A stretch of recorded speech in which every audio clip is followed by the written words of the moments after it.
Salam əziz uşaqlar. Bu günləri sizinlə söz boğçasında görüşürük. Gəlin birgə yeni sözlərimizlə tanış olaq. Yüyən sözü atın başına keçirilən və cılovdan ibarət qoşqu ləvazimatdır. Yəhər sözü üstündə oturmaq üçün atın belinə qoyulub bağlanan oturacaq. Ötkəm sözü dilli dilavərli, təkəbbürlü, lovğa, dikbaş deməkdir. Hədər sözünün mənası əbəz, boş-boşuna faydasız, heç bir nəticə verməyən.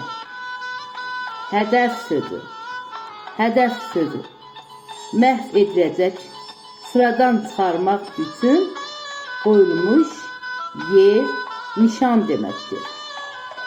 Cəfakeş sözünün mənası hər əzaba qatlanan zəhmətkeş deməkdir. Hövsələ sözünün mənası səbir, dözüm deməkdir. Humanist sözünün mənası insanpərvər, insansevər deməkdir. Heybə sözü çiyindən, bəzən də atın tərkibindən asılan balaca xurcun. Xəfif sözü. Uşaqlar, xəfif sözünün iki mənası var.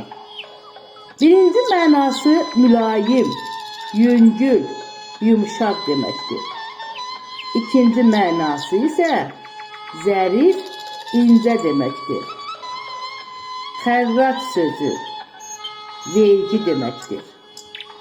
Xislət sözü insanın təbiətinə məxsus sifət, xasiyyət, təbiət deməkdir.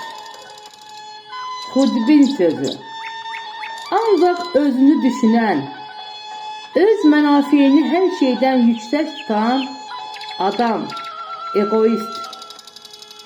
Bələk sözü qundaq, sarıq deməkdir. Bəxşiş sözü bağışlanan, hədiyyə, peşkeş.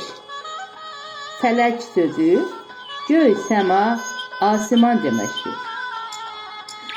Bərə sözünün iki mənası var. Birinci mənası ov gözlənən yer, pusqu mənasındadır. İkinci mənası isə çayda bir sahildən digər sahilə keçmək üçün üzən qurğu, gəmi dayanan yer deməkdir. İncik, incimiş, küsmüş, ürəyi sınmış. İnci isə qiymətli daş, qaş, mirvari, dür deməkdir. Əcdad sözünün mənası babalar, ata, ulu babalar deməkdir. Hilal sözü bir neçə günlük ay para deməkdir. Həyalı sözü abırlı, ismətli deməkdir.